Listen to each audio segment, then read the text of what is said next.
Good evening. Welcome to the Community Awareness Committee's November panel discussion. Our topic this evening is law enforcement in your community. I am Trish Steiner, Chair of the Community Awareness Committee. The Community Awareness Committee is a neighborhood committee of the Neighborhood Safety Commission. The Neighborhood Safety Commission was established in 1999 by the commissioners to assist efforts in promoting safer neighborhoods for both residential and business sectors, identify new neighborhood safety resources, and to strengthen existing neighborhood safety programs. It is the policy of the Community Awareness Committee not to discuss any specific individual or any cases or past or present instances or cases. We welcome and thank you for attending this evening. We welcome those of you who are watching on Cobb TV. We have cards available for written questions. Please raise your hand and we will collect your questions throughout this evening's discussion. Please turn your cell phones off or put them on silence, as this will interfere with our live broadcasting. Thank you. Our moderator this evening is Joel Cope. Joel is an attorney who has been practicing in trial litigation for the last 20 years. He currently serves on the Neighborhood Safety Commission and served as its chair for one term. He serves as the president of the Mableton Improvement Coalition and president of the Mableton Community Fund. He has also served as secretary and president of his HOA and was appointed by the past county commissioner chairman to serve as a member of the Transit Advisory Board, eventually obtaining the position of this board's vice chairmanship. Thank you so much for attending, and Joel will now introduce our distinguished panel members for this evening. Thank you, Joel. All right, great. Thank you very much. As everyone said, my name is Joel Cope, and I'll be the moderator this evening. And I want to extend a personal thank you to each and every one of our panelists this evening. I think we're very, very fortunate as an audience and as a group to have such distinguished individuals come and serve and be willing to speak on such an important topic to our community. As Trish has mentioned, we do have folks in the audience. We also have an audience that's available by way of TV 23 as well as online. So we have a much larger audience than people may realize. But the way this is going to work is any questions get forwarded to me, and then I will in turn then open these up and put them to the panelists. We'll try as best we can to make sure that whatever question we pose are ones that are available for all the panelists to answer, as opposed to just any one specific person. So I'd certainly invite our panelists not to be bashful. I don't think you are, but just in case, want to dissuade you from that bashfulness. And again, we're very fortunate to have every one of you tonight. I think we'll have a very good conversation. I want to introduce our panelists, and what I would like them to do is just sort of tell a little bit about themselves, and then we'll kind of go through each one of you, and then we'll come back around and start asking the questions that we've received. First is Reverend Coakley Pendergrass. Second is Adriana Hellenick. Third is Captain Scott Hamilton. Fourth is Major Stu Van Hoosier. And fifth is Captain David Ellis. And so I would like each one of our panelists to begin that process of introduce themselves to our TV and internet and public audience here, and then we'll go around. So Reverend Pendergrass, would you like to start? Good evening. Good evening. My name is Coakley Pendergrass. I'm an associate minister at Turner Chapel AME Church, where the senior pastor is Dr. Kenneth Marcus. I am a retired police officer. I served 20 years in New York. I'm a nonprofit chair, two nonprofits. One is called the Georgia Community Coalition, where we endeavor to create relationships with policymakers so that when decisions are being made within the community, that we are at the table as opposed to being told, and then we have to react. I also chair an organization called the Cobb Faith Partnership, which is a long-standing organization in the Cobb County area. We work with the Cobb Collaborative, and our function is to bring the faith-based community and the social service groups, those groups that are in the community that are there to help our startup churches or churches that need some assistance. Thank you, Reverend. Thank you. And Ms. Hellenick? Good evening, thank you. My name is Adriana Hellenick. I was born in Mexico and I am an American by choice. I enjoy to be here in the panel. Thank you very much for the invitation. I am a president of Binational Group and president of Americans by Choice. That is a non-profit organization that is conforming with people who was born in another country and we both here in the United States. I'm a community activist a mediator, a core mediator, and promote a restorative justice in the country. Okay, wonderful. Thank you very much. Thank you. Captain Hamilton? Yes, good evening. Thank you, first of all, for having me. My name is Scott Hamilton. I am a 21-year veteran on the Cobb County Police Department. I'm currently assigned to the South Side Precinct. Precinct 2 is the Assistant Precinct Commander. This is probably my third tour at Precinct 2. I've been there as a sergeant, a lieutenant, and a captain. I've also had the good fortune of serving on several units with the police department, ranging from the DUI task force, narcotics, training academy, and also our criminal investigations unit. So thank you for having me. Thank you very much. Major Van Hooser? My name is Stuart Van Hooser. I am currently the precinct commander also at Precinct 2 with Captain Hamilton. I'd also like to extend my thanks to the Neighborhood Safety Commission and to you also, Joel, for the invitation. I have been with the police department for approximately 27 years. I started at Precinct 3 as a police officer. I've been at all but one precinct in the county. I spent a great deal of time in narcotics as a sergeant and as a lieutenant. Had a few administrative positions, spent a great deal of time also in internal affairs where I was the assistant unit commander and then came back later as the commander. Went back to the road probably about 2.5 years ago, went to Precinct 3 where the Braves are coming. And then about 8 months ago, got transferred to Precinct 2 with Captain Hamilton, with whom I share a great deal of career experiences. We worked at Precinct 3 together. We worked in narcotics together, and we're back together again. But enjoyed my time. Don't feel like I've worked a day in my life, to be honest. It's been one of the most rewarding careers that a person could choose. So I appreciate the opportunity to be heard and look forward to this evening. Great. Thank you very much. Captain Ellis? Hi, I'm Captain David Ellis. I am the commander of the Internal Affairs Unit for the Cobb County Department of Public Safety.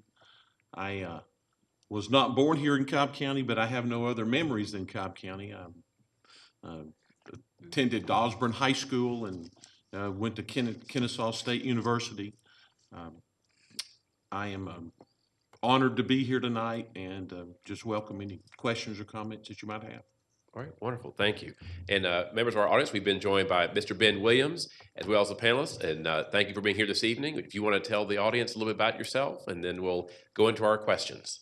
Thank you so much, Joe. I also want to thank the Neighborhood Safety Commission for putting on this forum. It is one of a number of community conversations that I've had an opportunity to witness and participate in.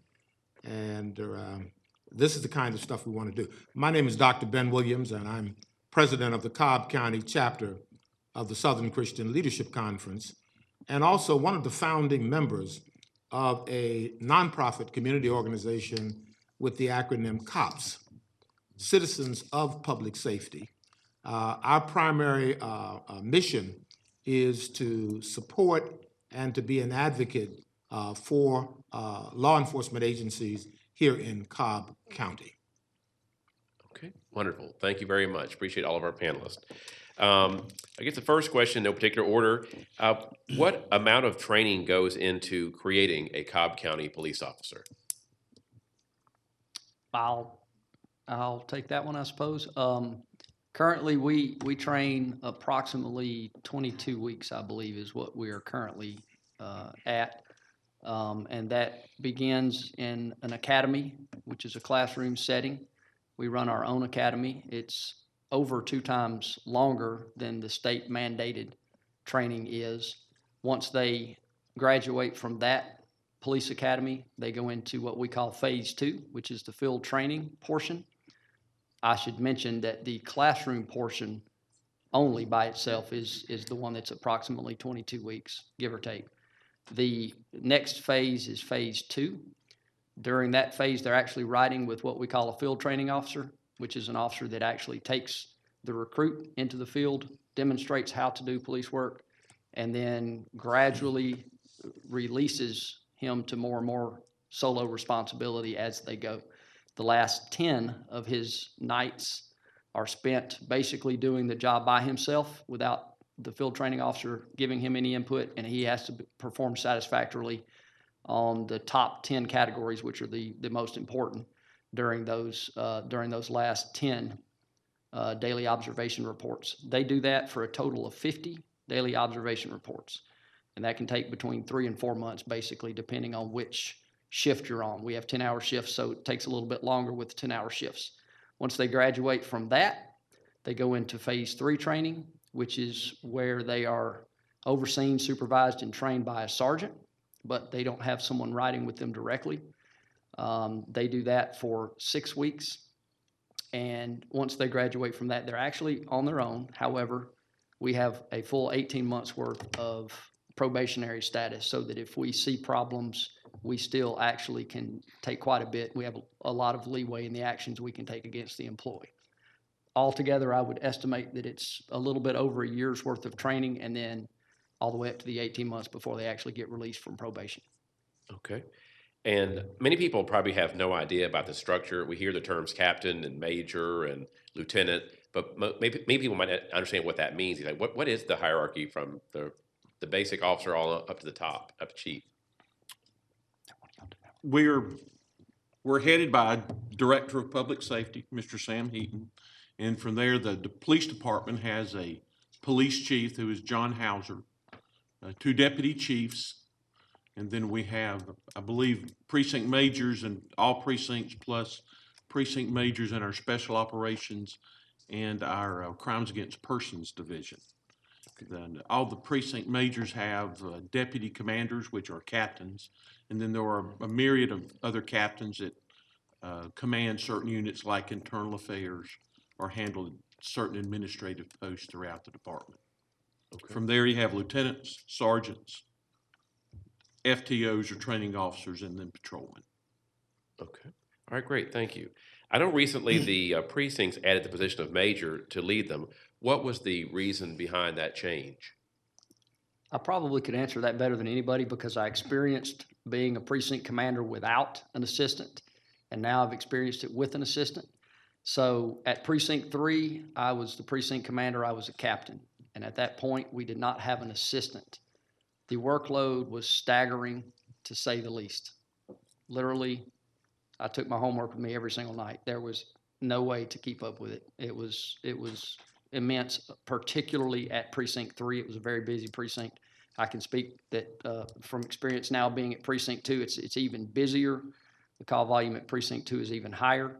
When I got promoted to major and moved to Precinct 2, I was given an assistant unit commander, and that was Captain Hamilton. Every precinct is now headed by a major, who's the precinct commander, and a captain, who is the assistant precinct commander. And I can tell you that this man right here has been my lifeblood since I've been at Precinct 2. The help is incredible. The workload is a little bit lower, still pretty high, to be honest with you, but it allows he and I to be a little bit more proactive with community relations. It allows us to be more proactive with trying to figure out strategies to combat crime that really has been with us for many years. So we're about 6 to 8 months into this relationship. It's going incredibly great. And I can tell you that it basically allows us to be more efficient and to serve the community better, both from a crime fighting standpoint, from a public safety standpoint, and also from a community relations standpoint.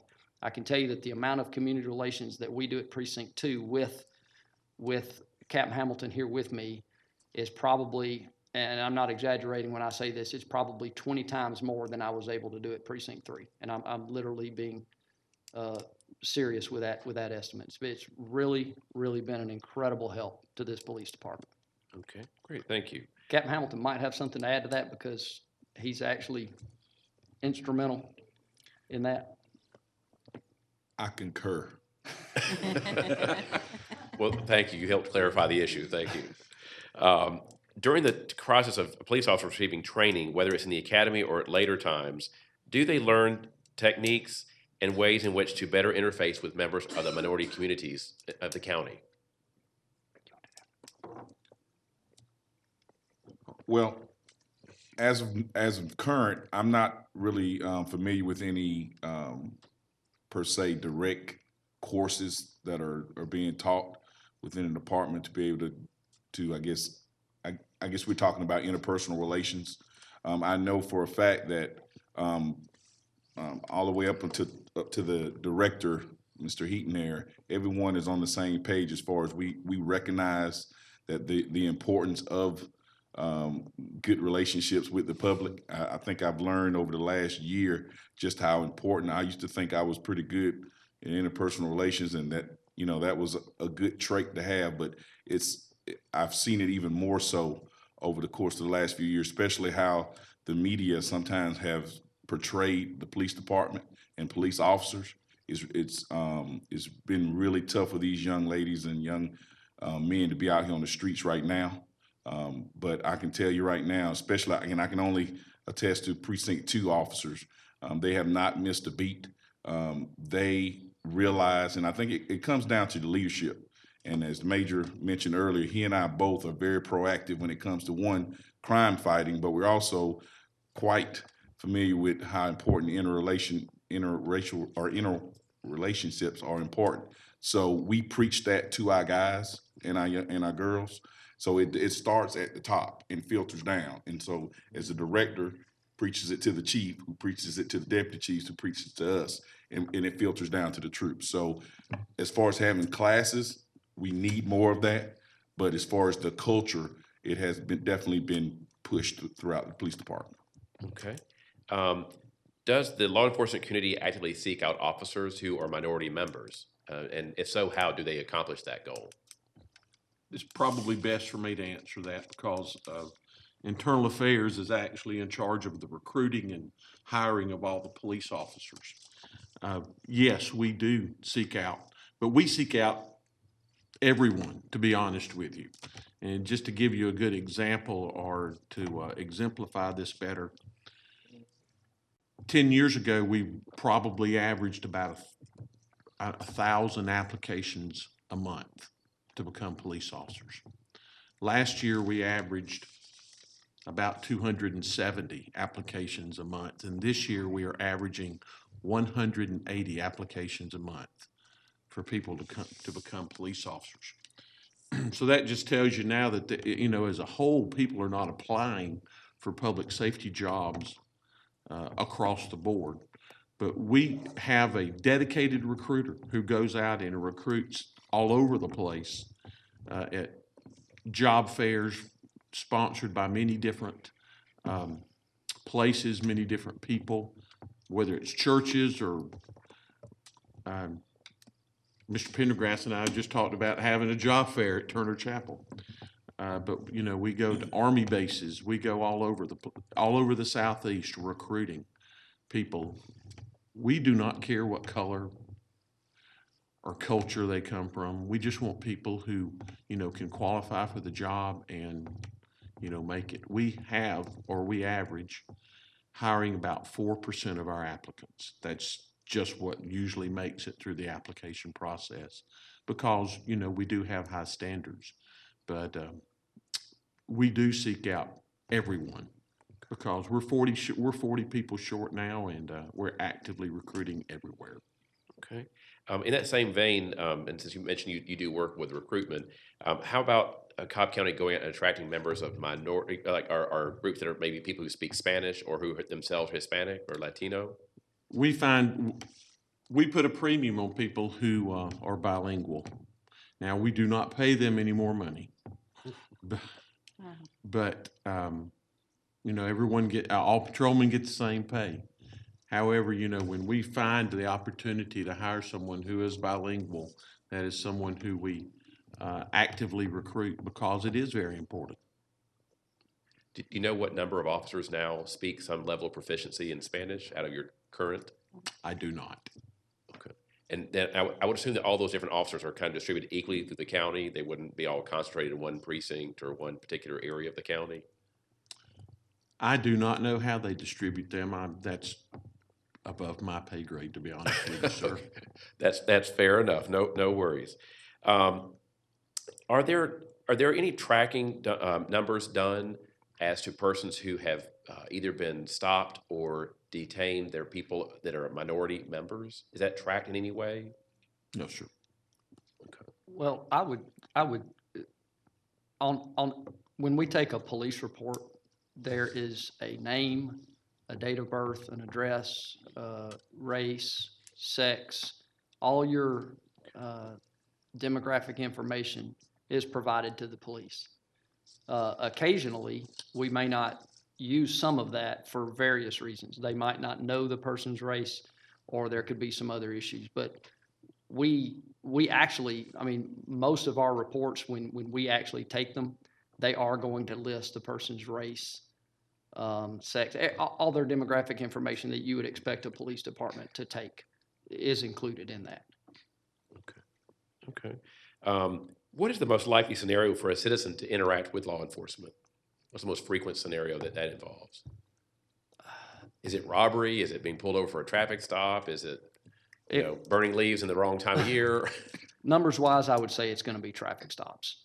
We have a selective traffic enforcement program. That's pretty much what they do. They go to where there are high numbers of complaints for various traffic violations that citizens see. And essentially, all day, every day, that's what they do. They enforce traffic law. And so they're going to make quite a number of traffic stops. Your patrol officers in their free time, they're going to make quite a number of traffic stops. I would say if you broke down our activity, I would guess that probably without a doubt that traffic stops are probably the most frequent police-citizen interaction that most police departments are involved with. And I would just like to add, it also kind of depends on which area of the county, because I know in Precinct 2, we have a very high volume of 911 calls, over 60,000 plus in a year's time, opposed to maybe a Precinct 5 who has not even half that amount of 911 calls. So that kind of gives the officer a little more free time, as the major has expressed, to probably conduct traffic stops. So you have to take all that in consideration also, because our guys and girls are responding to 911 calls a lot. What is the reason that the Precinct 2 is so busy in terms of the numbers of calls as compared to other precincts you might have cited to? Is it that much larger population? I mean, what is the difference from what you understand? That is a huge part of it. You have a lot of multifamily housing in both precincts 3 and precincts 2, and both of those precincts are the busiest precincts by far. The next busiest precinct is precinct 1, which you'll find the next most level of multifamily housing. So probably the density of population is 1. Honestly, the proximity to Atlanta and to the interstates is 1 also, because those areas are more crime-ridden. Some socioeconomic factors are involved. So it's a combination of things. Precinct 3 is a very small precinct with small beats and with 10 beats. So they have a lot of officers, a lot of population, very high call volume. Precinct 2 has the highest call volume in the county, but a little bit bigger precinct. So there's a number of factors that drive that, but that's basically probably the main causes. Okay, all right.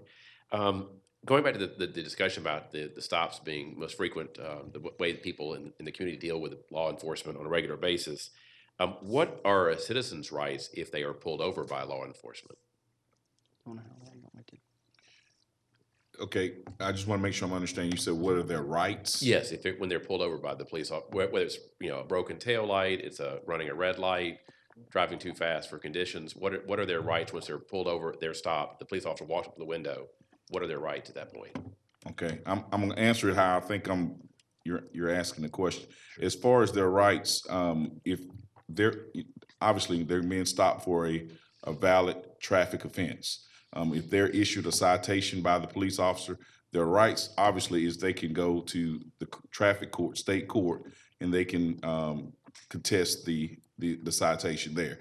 A lot of times citizens get upset on the side of the road and they want us to be the judge and jury on the side of the road, and that's not really the place for that. Right, and that's where the questions focus on. That it's just the roadside part, not the get beyond, go to court part. It's really at that roadside encounter. Well, if they encounter a situation on the side of the road with a police officer and they feel like they were mistreated or something of that nature, is that pretty Right. much what you're, then yes, there is recourse that they can take. I would encourage them, obviously, not to try to deal with it right then. Again, it just does not fare well for the citizen or the officer to try to confront that police officer. Then at that point in time, you can have the officer get his name or her name, get her badge number, and they can call 911 back and say, and request for a supervisor to actually come to the scene.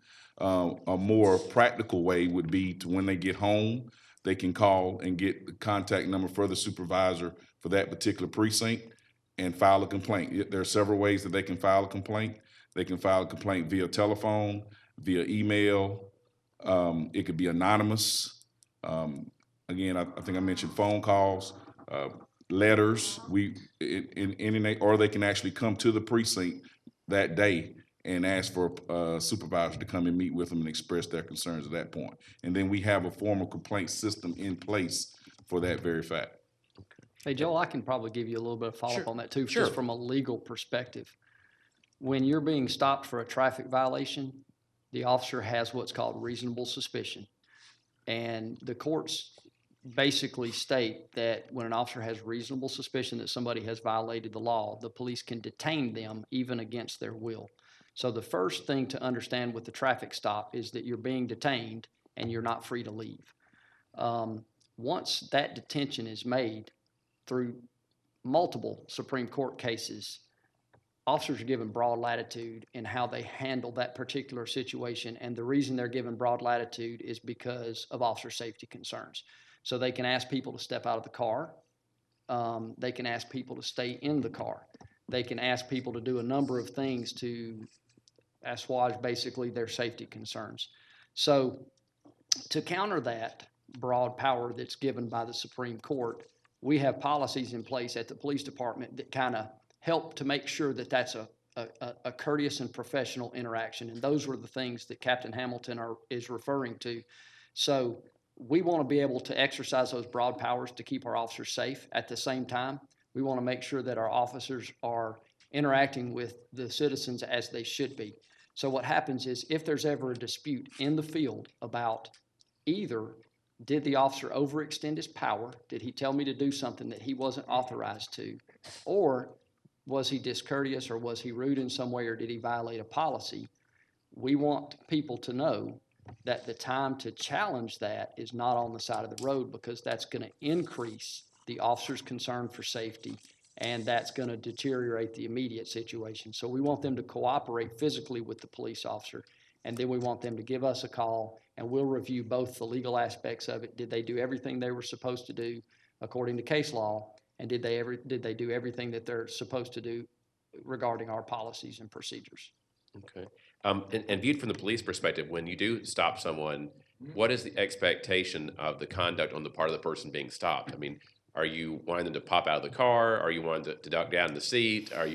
What kind of things are you hoping not to see as behaviors on their part once they're stopped? They're completely stopped. The police car is completely stopped. We're just basically looking for reasonable actions of the person in the car. People don't really need to panic at this point. I know there's a lot of concern about police officers shooting people unnecessarily. I can tell you that probably it makes most people feel comfortable if they can see the person's hands. And the most convenient place for a driver to place his hands when we approach is on the steering wheel. Beyond that, if you just simply listen to the police officer and do what he's asking you to do, you'll be fine. There are videos on YouTube about how to interact safely with the police, and they go into a lot more than that. But the simple matter is basically we want to feel safe when we come up to your car. So anything that you can do to help us with that is great. And the main thing is that if we give you some instructions, we just want you to go ahead and do what we're asking you to do. And then if there's a problem, of course, we can deal with that later through the complaint process. Okay. In a traffic stop, does the driver have the right to not answer a question? You want to answer that or me? Well, again, it kind of depends. If on a normal traffic stop, a police officer is going to come up and he's going to ask for your driver's license and proof of insurance. That's basic. A lot of times, the driver might decide they might not have their license on them. So because they were pulled over for a valid reason, yes, they are bound to give that police officer their correct information. Now, if they decide to give us false information, again, that's another situation that we would have to deal with. And of course, that is against the law, and that is an arrestable offense if you give false information to a police officer.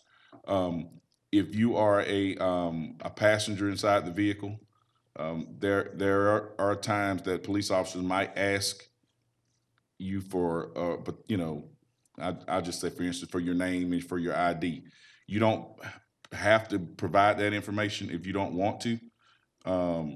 But it kind of, at that point, it starts kind of leaning over to suspicions where the police officer is kind of going to understand why you wouldn't want to give your information up. But if it's just a normal traffic stop and all we're trying to do is investigate the traffic violation, there's no really binding law out there for people to answer any other question outside of the rims of that stop.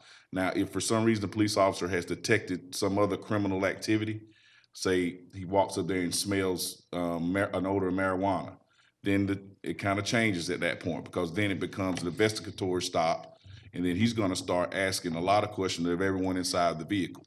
And at that point, when we're talking about violation of possibly having possession of drugs in your vehicle, yes, you are bound by then, bound at that point to start answering whatever questions the officer might have.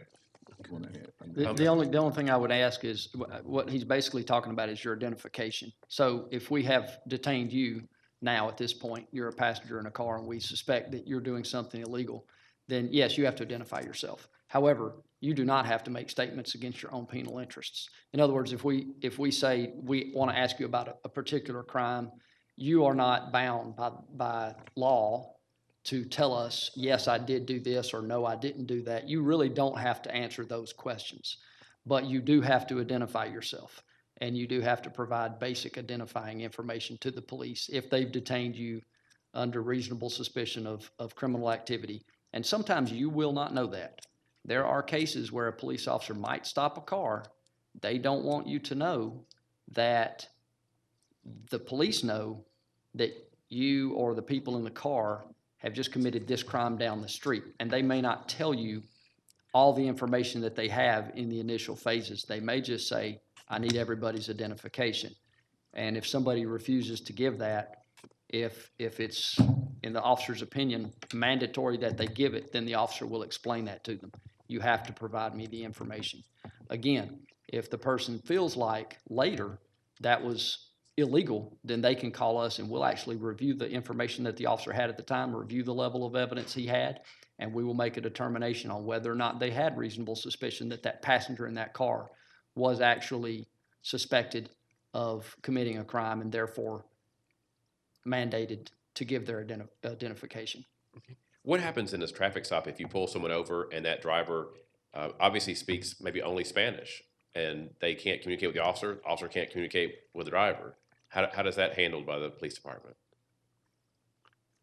Typically, we'll call an officer over there that can speak Spanish, or, you know, many people can speak some, you know, enough to get through a basic traffic stop. And so a lot of times if the officer's comfortable, they will get the information they need just through using broken Spanish. Usually a combination between what the driver can do in English and what the officer can do in Spanish sometimes kind of meets in the middle. It's unusual for me when I pull somebody over that speaks Spanish for me to have to actually call an interpreter, because I can communicate well enough with them and they can communicate well enough with me so that we're able to get through a traffic stop, because they're pretty basic. If it's a little bit deeper than that, we just simply call an officer that can translate. And generally, there are officers available either at a different precinct or usually at your precinct that can speak, particularly at our precinct. If not, then we have Smyrna, Marietta, Austell. We have a lot of agencies, and most everybody understands that we loan interpreters regularly when needed. So it's not usually a very big problem. We're usually able to handle it pretty well. Okay. Ms. Helling, I know you're an attorney. Do you handle any kind of cases that involve traffic stops and encounters with law enforcement in your practice, or do you have a different focus in your practice? Well, I'm not licensed to practice here in Georgia because I'm assist many different attorneys who are dealing with cases with Hispanic community, and usually people feel like they are not being listening, they are not able to communicate well. For me to listen that, you know, they just have a person available to translate in that moment, I think is very important to teach our police officers that is a line who are available in the state level, in the federal level, that they can call and they can translate it immediately from a cell phone. I think the people are feeling that they are not being represented. They are violating their rights. Sometimes they are not able to communicate well because they are nervous, especially when they don't have a driver license or when they are undocumented here. They really get in panic. They are not able to speak. And in the practice, we saw many different cases that they get detained and they don't even talk. They show the papers what they have and they are not even talk, and that is a big problem from our Hispanic community that we would like to be addressed, and we would like to interact with our police department and teach them a little bit of the cultural differences between Hispanics and Americans, because usually Hispanics would like to talk and we like to move our hands. So sometimes the police officers get nervous also because the Hispanic is moving or they're looking for them papers all over the place, and they don't know that they need to put their hands on the car visible for the police officer. So I think language is a big barrier and cultural difference is another. And we saw several cases all around the country and all around the state that people feels very nervous, feels they are afraid of the police officer. And I don't know, everyone knows that cases that they just run away, they don't want to get stopped, they get involved in accidents, they lost their lives. So yes, I know a lot of cases like that. Well, now, what is for our audience? What is the difference between Hispanic and Latino? Well, Hispanic is people who speak Spanish, and Latino is people who speak Latin. And Hispanic roots are Latin, so sometimes people mix up these two words. And you know, in the popular way, we can call us Latinos or Hispanics. We prefer to be called Hispanics because we speak Spanish, not Latin. Okay. Yes. Okay, fair Hey, Joel, enough. I can also add that we're familiar with the language line and we utilize it regularly. Now, it's not typically used on a traffic stop, and maybe it could be, you know, it might be something we consider. But we utilize the language line, which is what I believe she's referring to, regularly on more in-depth investigations where maybe we have a 911 hang-up or a domestic dispute or a report of a crime and we're having trouble understanding. We definitely use language line when we need to. And all of the officers are familiar with that. Yeah, I remember, you know, well, many years ago, I was as a volunteer with the police department, and they bring people to my house for me to translate for them or to interpret what they are trying to say. And I remember a case that a police officers, they bring a person to my house covered in blood, and they was thinking he was committing a crime, and I translated, and he was being victim of robbery. So I think it's important that doesn't matter the case or doesn't matter the scenario, they need to have someone who speaks both languages so people will understand and will be able to communicate in the right way. Okay. Now you said you volunteered with is it Cobb County Police Department with whom you Yeah, many volunteered? years ago. Okay. Yes. Yes. Just a few moons ago, huh? Yes. Okay, all right. And now, do you still participate in some program like that today? Something that's akin to that with the police department? Well, I'm being invited as a speaker or as a trainer in workshops with different police departments, not only in Georgia, also in other states, teaching them the difference of cultural difference between Hispanics and Americans. And also we have programs to immerse them to the cultural and language programs. They travel to Mexico or South America. They've been training in Spanish language, and also teach them how they can understand the Hispanic community.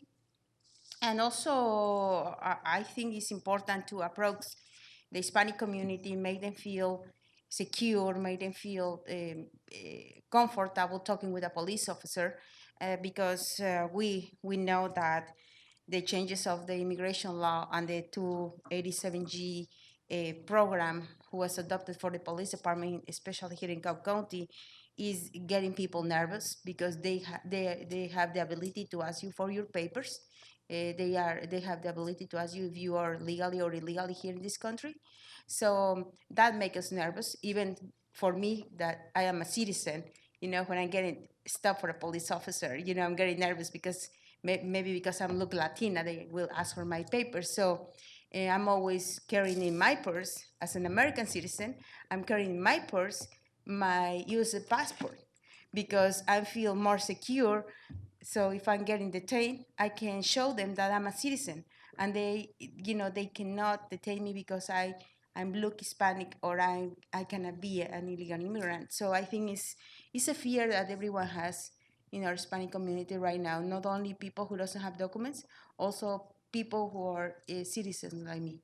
Well, let me touch on that. I think it's been brought up by a couple of speakers, is this idea of fear, that people have a natural fear of being stopped by police. I guess it's just maybe that, for whatever reason that is.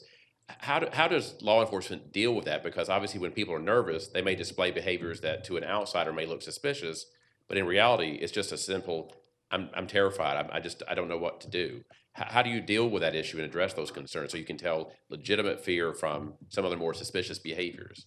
Well, I'll actually answer that quickly, and I'm sure that they probably would like to also, but we're nervous when we get stopped. Okay, that might be hard to believe, but when we do get stopped, and it's nerve-wracking for us. I mean, I literally get a little adrenaline rush, and I'm nervous, until I meet with the officer and the situation calms down a little bit. So that's completely natural, and we understand that. What we note with criminal behavior is that the nervousness is far greater, almost visible. In fact, there are ways that we know to look to see how nervous a person is, and it's visible, literally, in some cases. Now, every once in a while, you'll find that is not criminal behavior at all. It's just that person's extra nervous. So, that's just basically an experience thing. But I can guarantee you that everybody is nervous. Most people are nervous when the police pull them over, including off-duty police officers. And I would like to also address one thing about, I believe she mentioned it, I think it's 287G. That's not a police department function at all. That was something done years ago with the sheriff's office. We do not actively participate in that, and I want that misconception to be cleared up, because basically the police department is the one answering 911 calls and doing most of the traffic stops in Cobb County, not the sheriff's office. So I want to make sure that you understand and that the audience understands that we don't actively participate in that. Our officers are not trained in that. They do not interact with the federal agencies on that. We simply do our job. We respond to the 911 calls. We conduct traffic stops. We deal with the traffic stop, and we go in service. We do not actively participate in that as a police department. And I think Captain Hamilton might have wanted to answer the question about the nervousness on the traffic stop. Well, yeah, you pretty much hit it. I actually got pulled over last week, and it terrified me. I saw the blue lights, and I'm like, oh my God, what did I do? And basically, I was in Florida, and I dozed off because I worked all night and traveled, and I went across the line, and he pulled me over, wanted to make sure I had been drinking. So luckily, I had not. And but the thing about it is everyone's going to be nervous, and we do understand that. But like the major said, in working many years, especially in narcotics, there are just certain mannerisms that we can actually see and pick up on when it's something a little bit more than just the typical, okay, I just been stopped by the police. And but again, it comes with training and experience also. Okay. Now, I'm sure some people watching this might have a different take on sort of how to respond when stopped. They might say, if I'm pulled over and I don't think I ought to have been pulled over, I'm just not going to cooperate with the police at all, period. I don't have any reason, I didn't do anything wrong, so I don't have to abide by any of their requests or requirements, period. So how would you respond to those persons? Well, I think Major Van Hoosier hit the nail on the head earlier. If you truly feel that you have not done anything wrong, the worst thing is to try to be combative to the police officer at that point. We have measures in place. If you want to complain, again, we have a judicial system that they can go through. If you don't feel like you were speeding, or if you ran the stop sign, or whatever the case might be, please just go to court. If you think you've been mistreated and somehow, please that's a lot of things. People don't call and they won't complain. They'll just, go talk to their friends about how upset they are. But there are measures in place. But again, on the side of the road is not the venue to try to dispute the reason you've been pulled over. And again, if it's to the point that you just really think that this officer has just, profiled you at that point, ask to have a supervisor come to the scene. Again, I mentioned that earlier. That's an option. But as far as being combative and just refusing to do whatever, that's not going to help matters at all, and it's only going to make things worse. I'll follow up on that too, Joel. We realize as a department that when you have almost 700 officers, you're going to have good conduct, and from time to time, you're going to have bad conduct. And we are continually stressing to our officers and to ourselves that we're accountable to the citizens. We have police department policies, and we have one called courtesy. We want our officers treating people with respect. However, that's a two-way street. If we're treated with respect, it's easier for us not to become frustrated and not to react out of emotion. So when the citizen is combative, it sometimes leads to our officers being a little bit discourteous also. It's a downward spiral that doesn't end well for either person. When there's a respectful interaction, it's amazing. I pulled a young man over probably about a month and a half ago, and he was literally afraid. And it was genuine fear. And we had about a 5 to 10 minute conversation after the traffic stop was concluded. And it was amazing, just the fact that he would speak to me and really open up about how he was feeling. And I was able to even open up to him about how we're feeling as police officers. It was a great interaction. So it's good for relationships when citizens treat us with respect and we treat them with respect. We're trying to teach our officers that even when they're in a combative situation, we still want them to rise and to be respectful. But let me give you, because we keep harping on this, call us and we will investigate. And I'm sure that there are people that probably don't believe that would be an independent and objective investigation. So I want to just tell you about Precinct 2 this year, and I'm going to brag on my officers. And I believe in these guys immensely. And I understand with the media onslaught over the last few years why people would not believe that the police are good. The police are generally good, and these guys that we work with every day are amazing. So I'm going to tell you, they have handled, and I'm estimating here, but we handle about 7,000 calls for service a month, okay? That puts us at about 80,000 almost for the year, okay? 80,000 calls in Precinct 2 alone. And they have had 30-ish complaints, 30 out of 80,000 calls.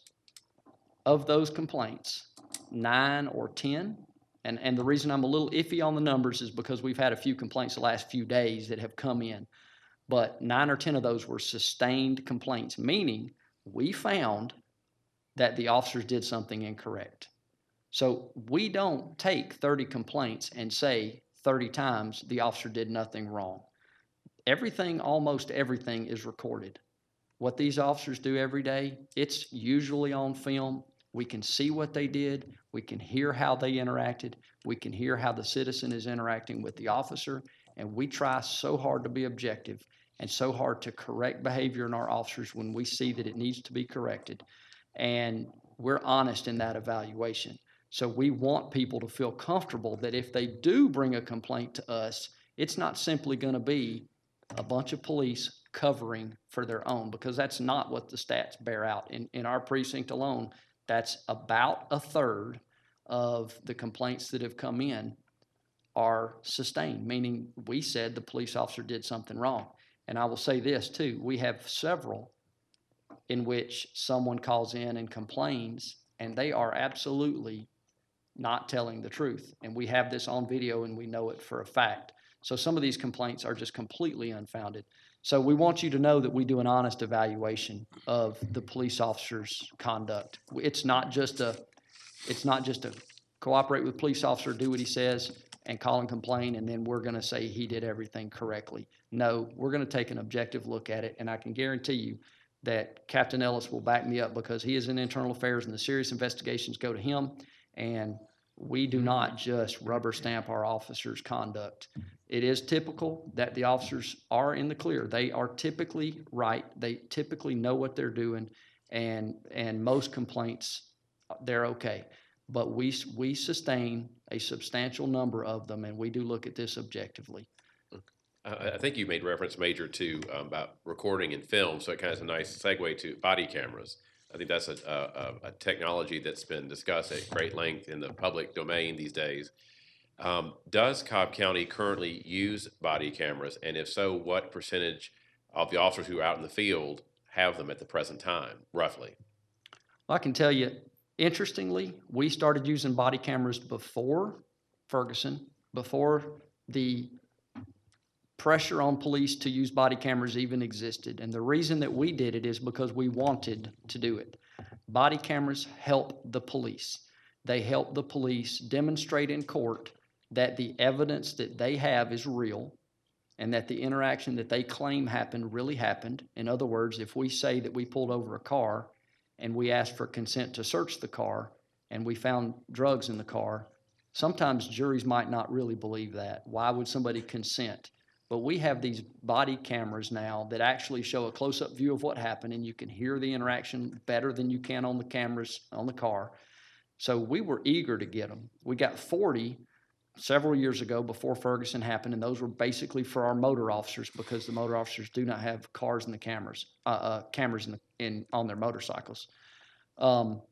We have demonstrated basically a commitment to these, and we have over 100 in just regular uniform patrol right now. In fact, I'm not sure exactly what number we're at. Actually, 242. Captain Farrell, my hero in the audience there, helping me out.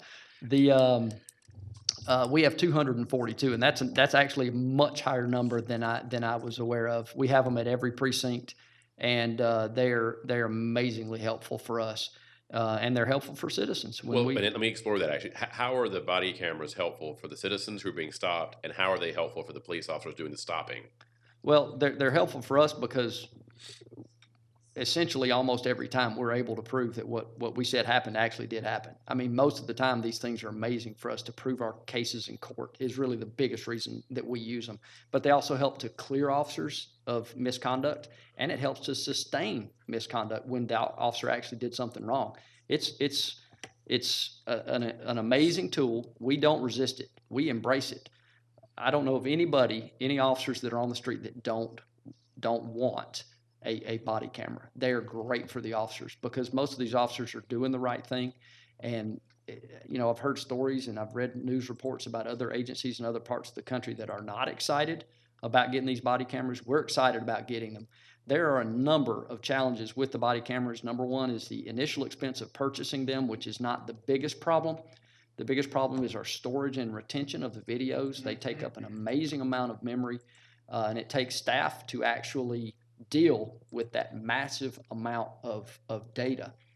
So we have an IS department, and those guys have been, unfortunately, badly affected by this because they're having to staff that. So there are some challenges, but we're committed to them, and we're moving forward with them pretty quickly. Actually, I believe in all of Metro Atlanta, I read an article probably 2 months ago that said Cobb County was really the only one that had already obtained a substantial number of them. And speaking of recording, obviously now with smartphone technology, everyone's an amateur photographer or videographer at this point in time. How has that affected interactions with law enforcement, minority members of the community on both sides of that equation? How is that, and are there circumstances where that sort of thing is permitted, not permitted? Well, actually, what we tell the officers is quite simple.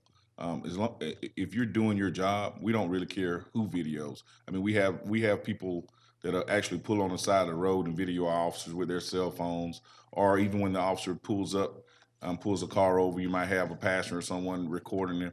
We don't have a problem with that. Again, we have our video and audio, and if the citizens want to have their video and audio, that's fine, as long as it doesn't pose an officer safety issue. Now, I've had situations where an officer be on the side of the road and a citizen might want to pull like directly behind the police officer's car or something of that nature.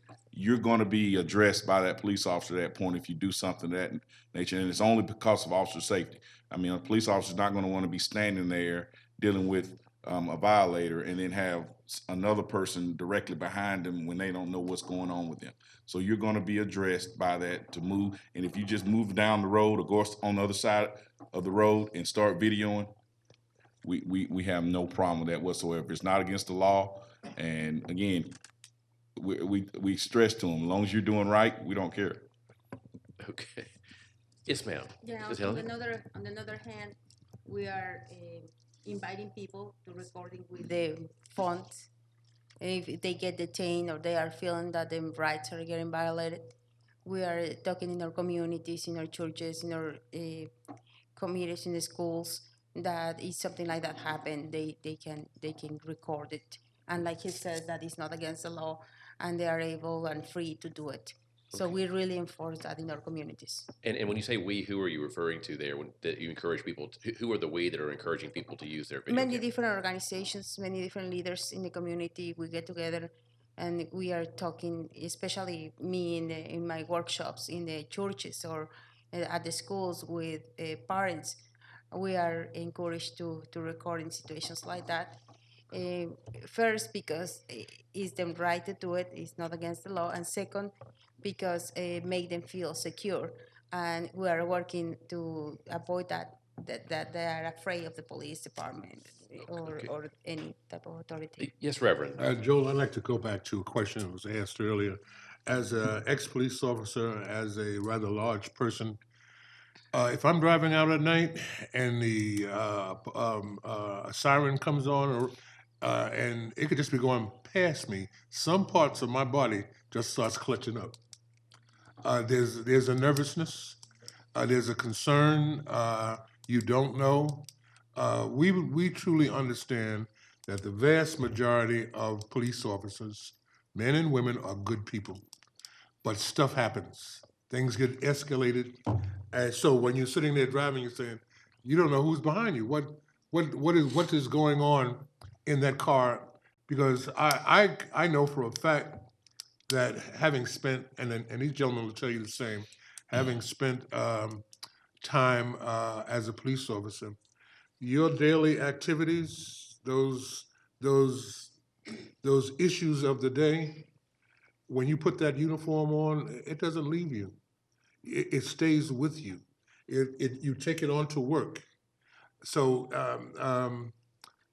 it's a two-way street. The second question that I wanted to respond to was and I guess I may be paraphrasing it, but it was asked about how do they encourage the community to respond.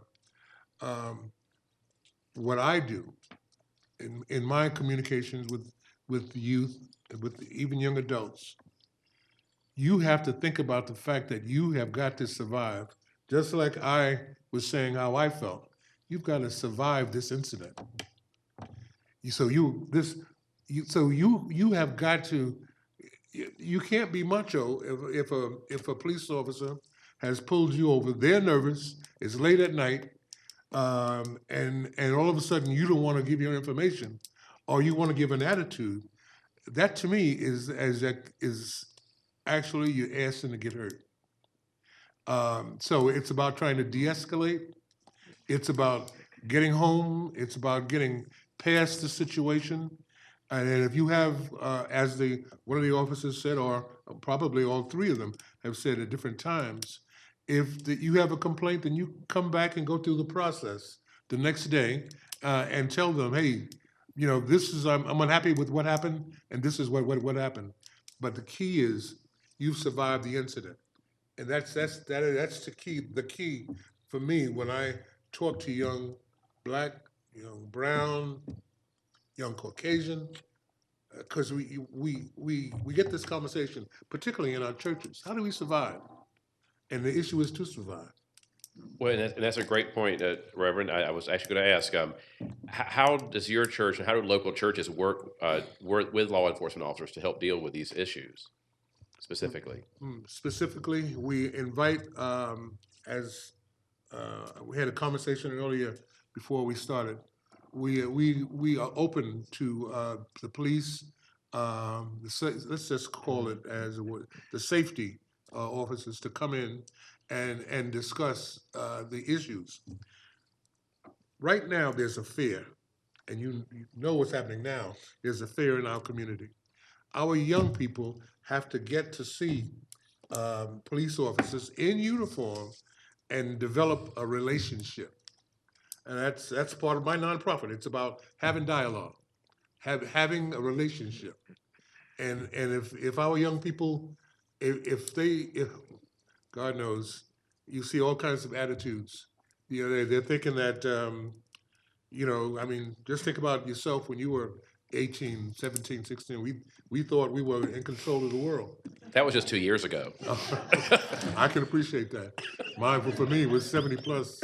But, you know, it's an issue that we have to tell these folks that they have to, you know, you got to forget about all this nonsense. You got to think about the incident. The incident is to get past this incident and live for there to be a tomorrow.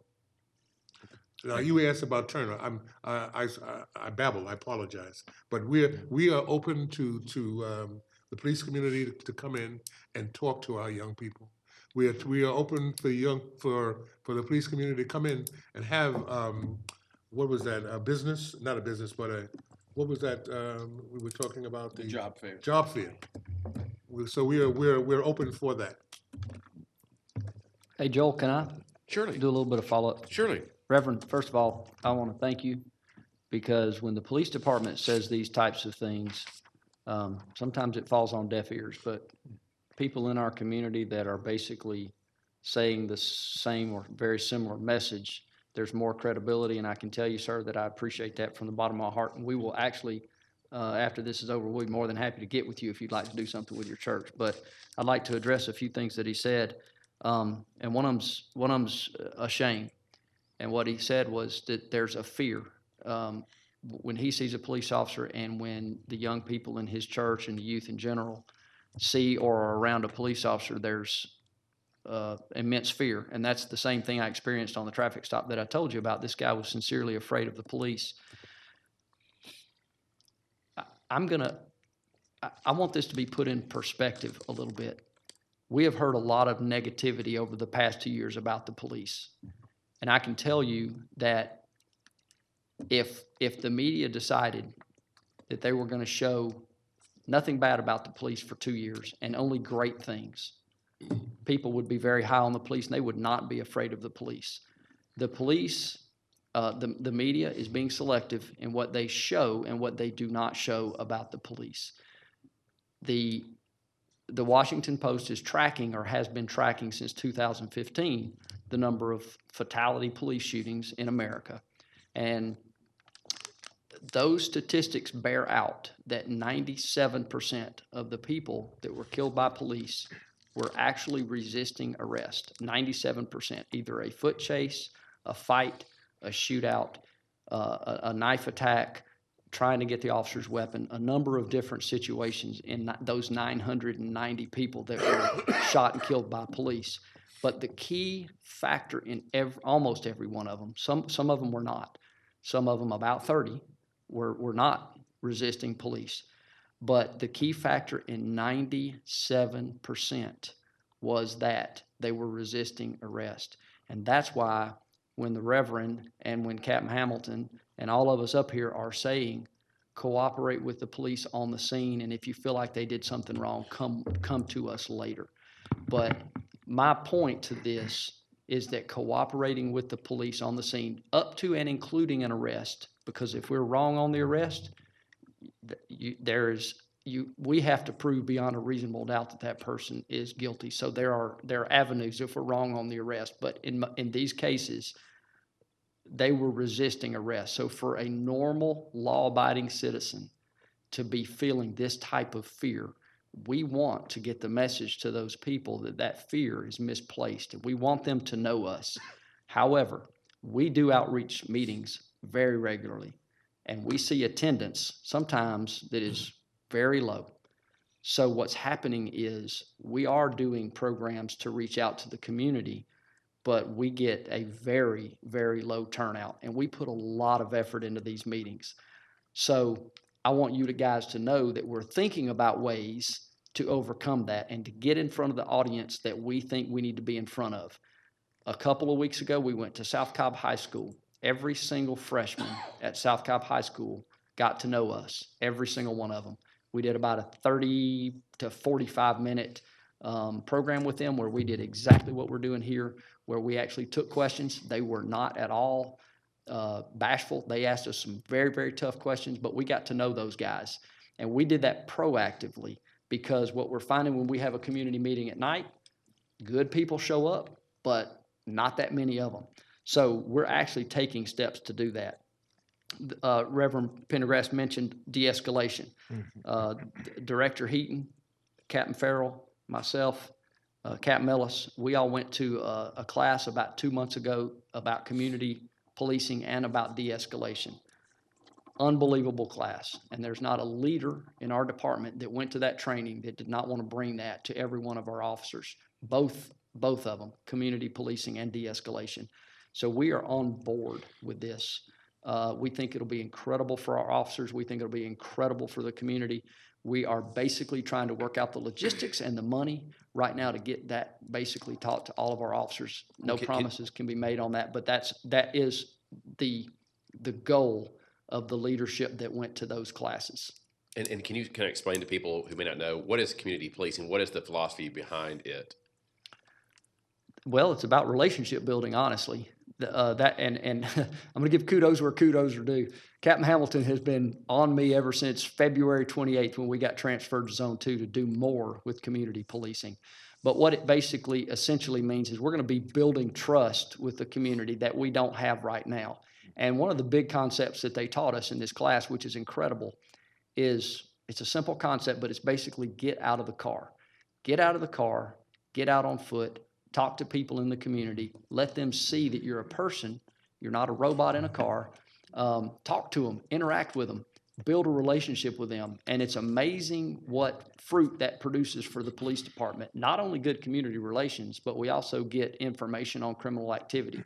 So it's a great concept, incredible class. They actually brought to us a lot of data. They did studies on, one of the interesting things we learned was that a police car actually raises fear in a community, but a police officer walking lowers fear in the community. That was an amazing concept, but they actually had data on why that is and that it wasn't just a concept. It was something that was actually borne out in the data that they had. It was very interesting. But so it's about building better relationships with the community, not at the expense of crime fighting, not at all.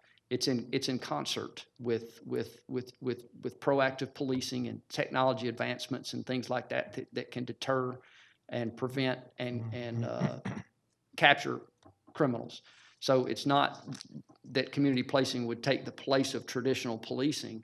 It's really a combination of the two. We would still continue to do police work, but we would be building a better relationship with the community. Okay. And I want to point out too, since our last panel, we made reference to a study that's recently commissioned by the Board of Commissioners in Cobb County that concerns law enforcement. And I'd love for all the panelists to comment upon, what this study was about and their understanding of what their participation was in that process. So, Are you making reference to the visit by folk from the International Association of Chiefs of Police? Yes, Dr. Williams. Okay. I've not seen the results of the study, but I was involved in the process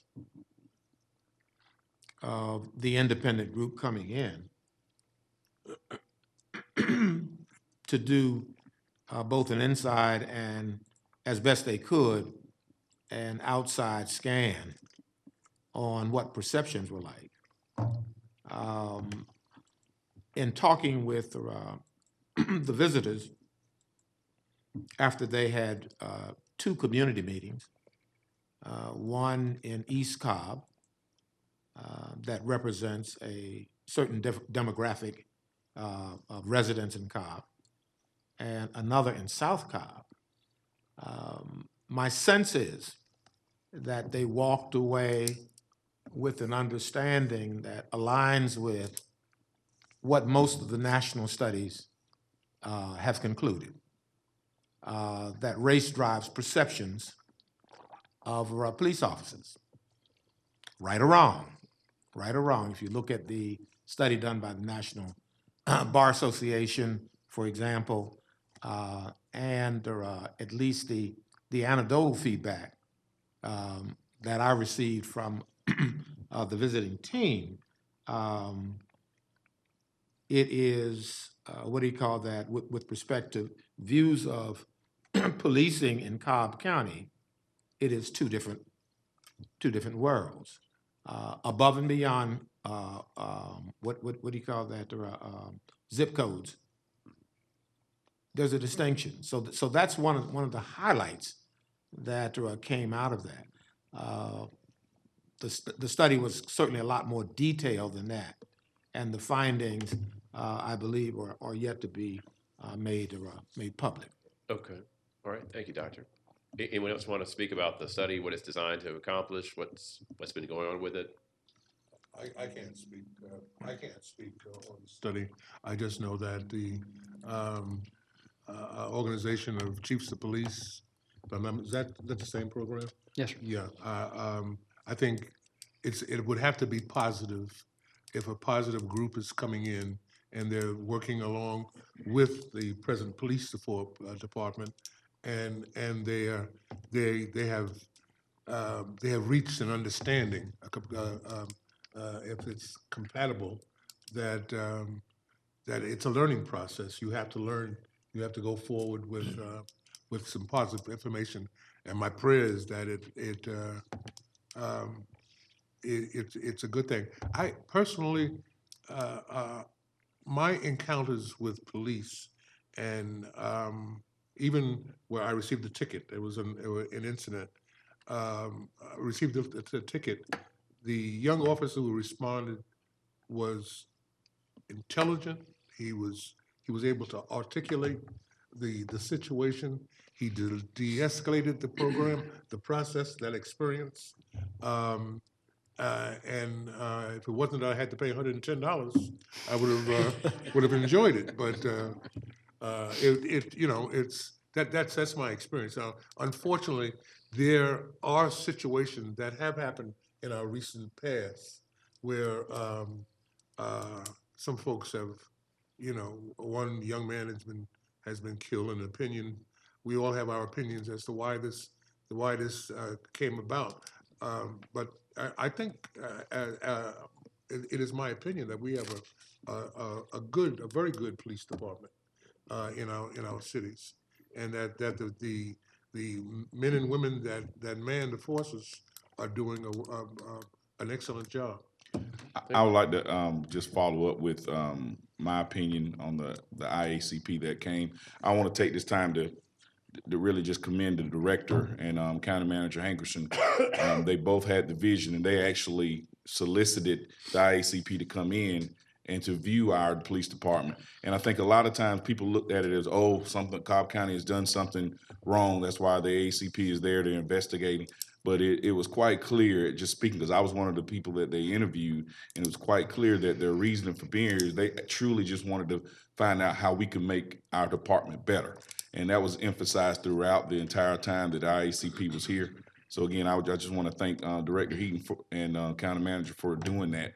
And I mean, it was very enlightening sitting in and being asked certain questions, and it was obvious that the individuals that came, that was their goal. It was nothing where they was trying to probe and probably trying to see if we're doing this thing wrong or that. It was more like just give your opinion on what you think Cobb County can do to make the department better. So I think it was a really good experience, and we appreciated it. Okay. And I'd like to do a little follow-up on that also, just to kind of work off of what Captain Hamilton said. We actually asked for this study in 2011. The police department asked the Board of Commissioners in 2011 for this is pretty much exact study. In fact, we did an RFP, and the IACP was the company that we chose, the organization that we chose. But ultimately, we weren't able to fund it back in 2011.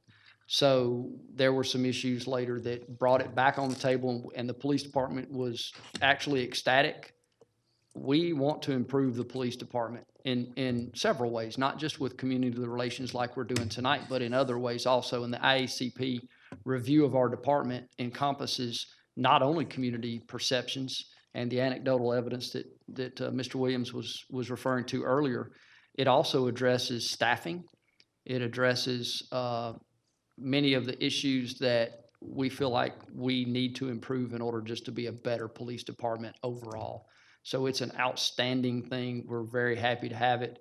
And they're doing an extremely thorough job. We're in the middle right now of officers completing some basically surveys where they actually tell the IACP how much time they're spending doing different parts of their job. And IACP is going to use that to see if our staffing levels are correct based on their models. The same thing is happening in our detective units. And the reason this is good for Cobb County citizens is because if we're properly staffed, we can give much better service and have a greater impact on public safety. The community concerns were one of the main focuses of this, and the public meetings that the IACP conducted were taken very seriously by the IACP assessors, and I also was interviewed, as most command staff were, and that was one of the main topics that they brought up. So we're looking forward to hearing the results of that, because if there are things that we can do to improve the relationship with the community, we definitely want to do that.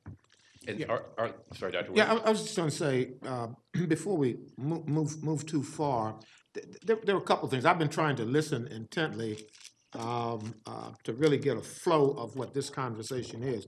But if you permit me, and this is all about improving relationships between law enforcement and community. From the national study, the number one pillar in the 6 pillars had to do with the matter of trust and legitimacy. And I think that no one here would deny that what we're working towards is to rebuild, if you will, a stronger sense of trust across the community with police officers. Now, the trigger on that, at least from my reading and my study of what's going on nationally, is something called transparency. That is demystifying, if you will, the work of policing. My grandma and granddaddy used to always say again and again and again, boy, don't you get mixed up with them police. I mean, that was the best guidance that grandma and granddaddy could give me. Okay? And a sense of pride was if I had no interaction at all with them police. Because their belief was, if they stopped you or picked you up, quote, you must have done something wrong. That has changed radically over time. That trust and legitimacy has been substantially breached. And the call is for transparency. And I am hopeful that our conversations get to a level where it is a much deeper dive than the surface kinds of things that have to do with interpersonal relationships, but really helping the community understand the work and the consequences of policing. A key piece in that is to make data available as a result of police work and what that looks like across the demographic here in Cobb. Yeah, just very quickly, make me sad, very sad to listen what he's saying that happened too many years ago, because I'm listening families saying the same thing to them children right now in this moment. Hispanic people are afraid. Hispanics are not calling the police. I know people who are getting in trouble, domestic violence, rapes, assaults, robbery on the houses. I know personally people who are being victims and they're not calling the police because they're afraid. They're afraid because they think that they're racist, and it's not only the media, it's also, Facebook communities, Hispanics, we communicate with each other what happened with one, what happened with another. It's a reality. Maybe everything is like old perceptions, and I know that you don't have the 287G because I'm mentioning that because this is something with everyone knows about it. When you get a stop or when you call 911, they don't know or we don't know who is coming. The perception is fear.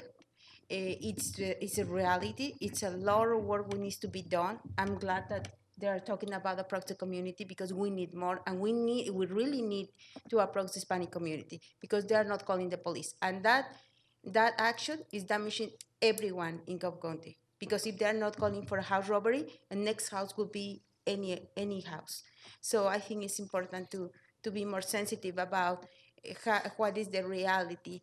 And again, it makes me sad listen what happened with his grandparents or the parents, that because I'm listening people saying the same thing right now in Cobb County. Well, I know we're about to run out of time here, so I did want to close with one last question to our panelists. I'd like to kind of explore the topic of those programs that the police department is currently doing now, whether it's Safety Blitz, Bridging the Gap, things like that, they're doing as a way to kind of break down those barriers, to create that sense of transparency.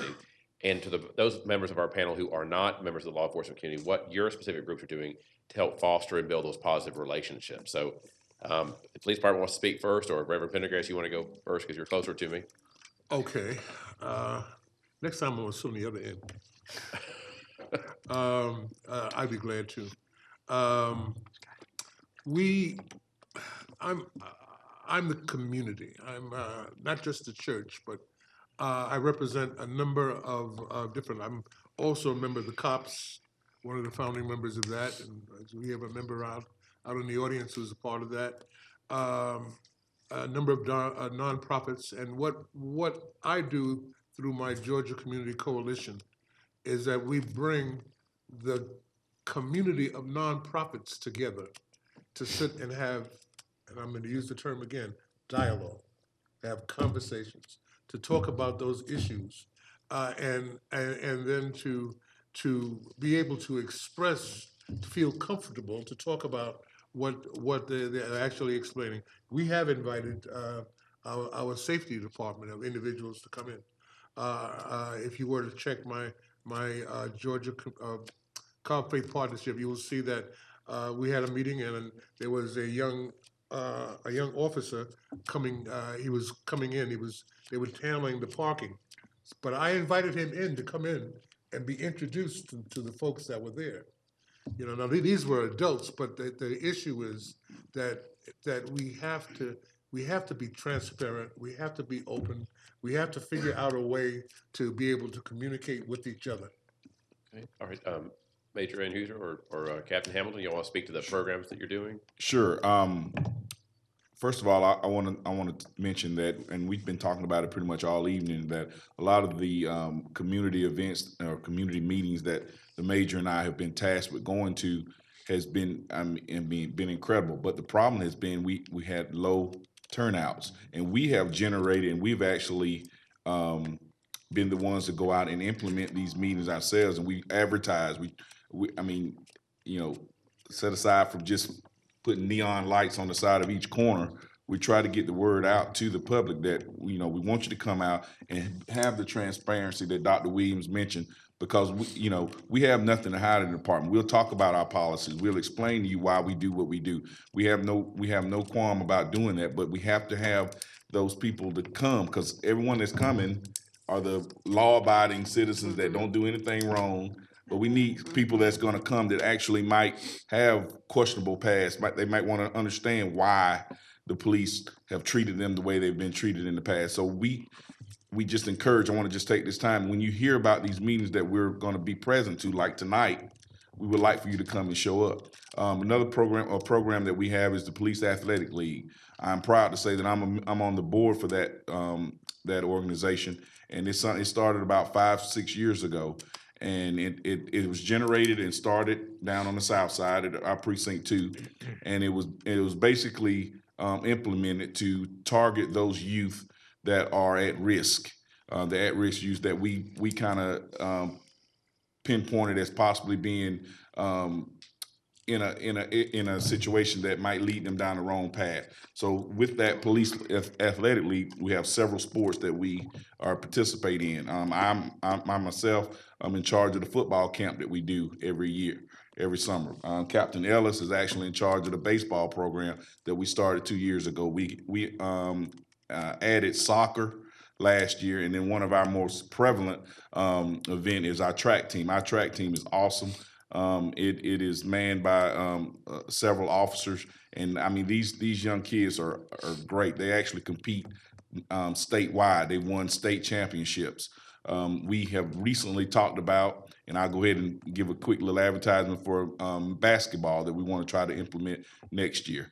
So, and I will mention that we also have the Safety Village. The Safety Village you have that's manned by the fire department mainly, but we also have police officers that work in that entity also. They go out to the elementary schools, they go out to the schools and teach and train the children about fire safety and also police safety.